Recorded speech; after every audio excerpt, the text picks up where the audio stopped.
77 million of you that Donald Trump was an adjudicated sex offender. You knew he was connected to Jeffrey Epstein in the last election, not just the first one, and you voted for him. When did you care? We're ready. We're prepared. Do not give in to fear. We are fearless. This is not the time to be afraid. This is a time to stand up and fight back and to resist any temptation for them to divide us. We're in this together. The rule of law is on our side. We will not give in, not give up. We will not capitulate. We will not bow. We will not bend. We will survive.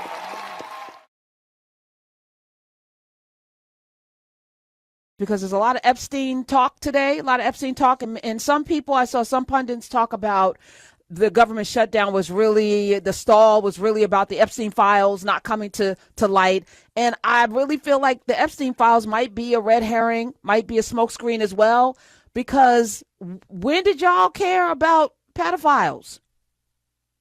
I'm asking a serious question. We had the Catholic Church for 50, maybe more, hundreds of years violating children, and priests got moved around, and there haven't been any massive, wave of convictions. When did y'all care? You knew, 77 million of you, that Donald Trump was an adjudicated sex offender. You knew he was connected to Jeffrey Epstein in the last election, not just the first one, and you voted for him. When did you care? Why is this an issue? Now, let me say, personally, I do care. I care about trafficking of human beings. I care because I think a lot of what's going on with ICE roundup people, I think there's some trafficking in that. I can't prove it because people got on masks and we don't know where anybody is. The temperament in this country around trafficking and sexual violence seems to be like, yeah, we're okay. There's still people out there, free puffy, who might get pardoned. Y'all, really? So I'm a little confused by the Epstein stuff. So I got one eyebrow up, thinking this might be another distraction. I think it's important, but when did they think it was important? They literally voted more the second time after he got convicted in a civil court of sexually assaulting E. Jean Carroll. By the way, on Monday, I didn't talk about it yesterday.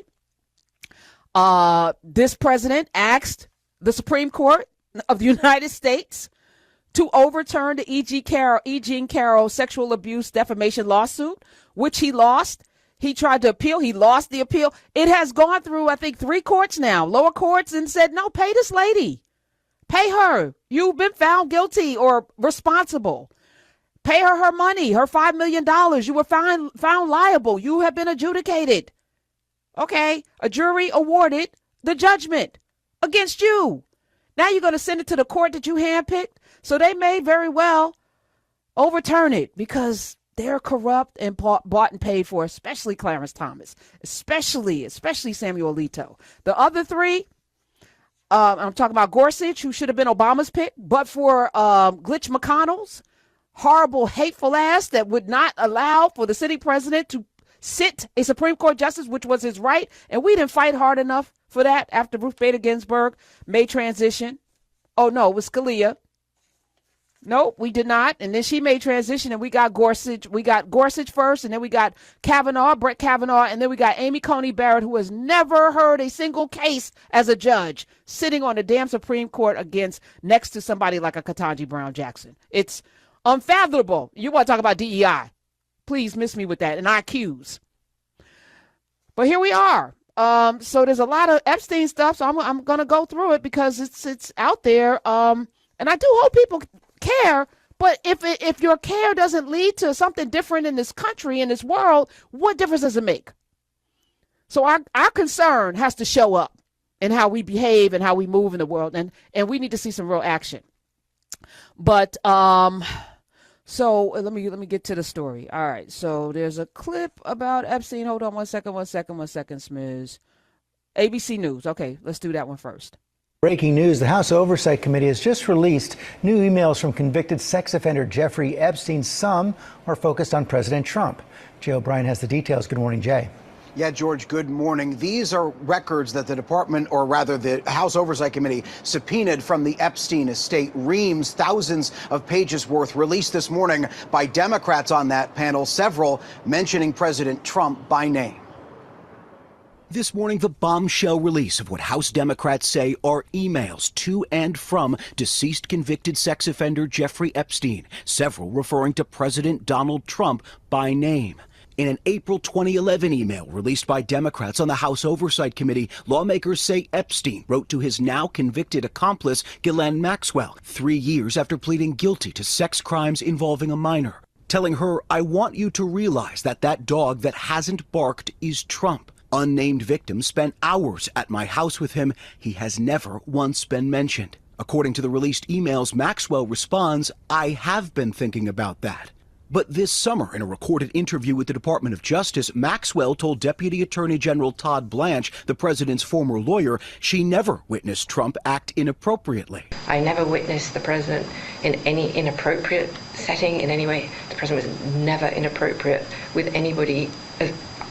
In the times that I was with him, he was a gentleman in all respects. Shortly after that interview, Maxwell was moved to a minimum security prison camp. No, prompting pause criticism. right now. Pause. She said, and I said to ask you to pause. She said he was always a gentleman. Now, those of you who have witnessed Trump,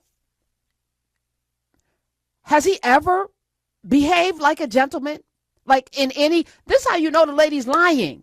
When have we seen Donald Trump act like a gentleman anywhere? Grab him by the pussy, ha ha ha.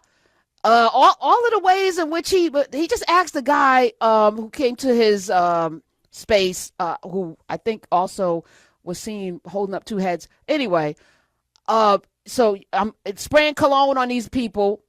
Y'all can Google search this. And they were dignitaries from other countries who maybe should not be allies, but I'm going to say less about it. Spraying cologne and saying, hey, this is for your wife. Or do you have many wives? Maybe you have many wives. I don't know.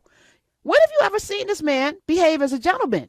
So you know Ghislaine Maxwell is a liar because I've never seen a man act like a gentleman. So the fact that she said with a straight face, because, oh, yeah, she got convicted. And she's going to be spending a lot of time. They already moved her to a prison that wasn't as harsh as the prison that she was in before. She's getting special treatment. Now she's asking for, a pardon. She wants to be out of jail. So what the hell is she going to say? But the records don't lie. These phone records, I guess that's why they don't want the phone records out for anybody. Because once you start listening to people's reports, it's right there. So there we are. In separate emails, journalist Michael Wolff, who has written extensively about Trump and Epstein, wrote, of course he knew about the girls, as he asked Ghislaine to stop. One of those girls, Victoria Guthrie, whose book just came out. We're going to talk a little bit about her. She came forward publicly after an initial investigation ended in an 18-month Florida jail term for Epstein. He got arrested on this woman's testimony. Victoria Guthrie. She made a secret deal to avoid Epstein, who made a secret deal to avoid federal prosecution, pled guilty instead to relatively minor state-level charges of soliciting prostitution. He was released in 2009. They had him dead to rights so much earlier. And then, of course, we know that he was then arrested. And then we know that he was mysteriously found dead in his prison cell in Manhattan. How? We don't know. The following day, after... I'm gonna break this down. So who was Victoria Guthrie? She was a survivor of sex trafficking, one of the most prominent accusers of the child sex offender Jeffrey Epstein. In her memoir, Nobody's Girl, which was released October 21st, she provided detailed accounts of numerous American and British reporters, two British reporters, about being trafficked by Epstein and Ghislaine Maxwell. She pursued criminal and civil actions against Epstein and Maxwell while appealing directly to the public for justice. She sued Maxwell for defamation in 2015. The case was settled, which means she got some Skrilla, in favor of Guthrie in 2017 for an undisclosed sum. On July 2nd, 2019, the United States Court of Appeals for the Second Circuit ordered the unsealing of documents from her civil suit against Maxwell. The first batch of documents was released in August of 2019, implicating Jeffrey Epstein and Maxwell and their associates. The following day, Maxwell was found dead after this was released in his cell. December 2019, Guthrie described being trafficked by Epstein to Andrew Mountbatten Windsor, better known as Prince Andrew, better known as Andy that dude, because he no longer is that. She was sued by him in a New York civil court. The suit was settled. Prince Andrew paid Guthrie, she sued him. He paid her an undisclosed amount and made a substantial donation because she started several charities for victims of sex trafficking, child trafficking. And in April of 2025, she took her own life. This is, I guess we're being run by a criminal enterprise. Maybe we always have been. I don't know. But I do know that a lot of people are waking up today to recognize that we don't have to be under this. That children should have lunches in school without a problem. People who need food should have food. People who need housing should have housing. We shouldn't be sending $40 billion to another country. We shouldn't be starving out our own farmers in favor of this other country. We should not be allowing for people to become trillionaires in a country where people are also hungry and unhoused. And we definitely should not allow folk who are there to represent us in Congress and in the White House do all of these things that they're doing, not in our name. So what are we going to do? We're going to show up. We're going to show up for each other. We're going to show up for ourselves. We're going to show up in every election that we can show up for. We're going to make sure that our own personal towns and cities are good. We're going to elect better people. We're going to run better people, and we're going to figure this. We're going to figure this out because we all live here, and I don't like this, and I know you don't either. 866-801-8255 is the number. So what do you think? Is this all fodder for something else? Something else going on? We're ready. We're prepared. Do not give in to fear. We are fearless. This is not the time to be afraid. This is a time to stand up and fight back and to resist any temptation for them to divide us. We're in this together. The rule of law is on our side. We will not give in, not give up. We will not capitulate. We will not bow. We will not bend. We will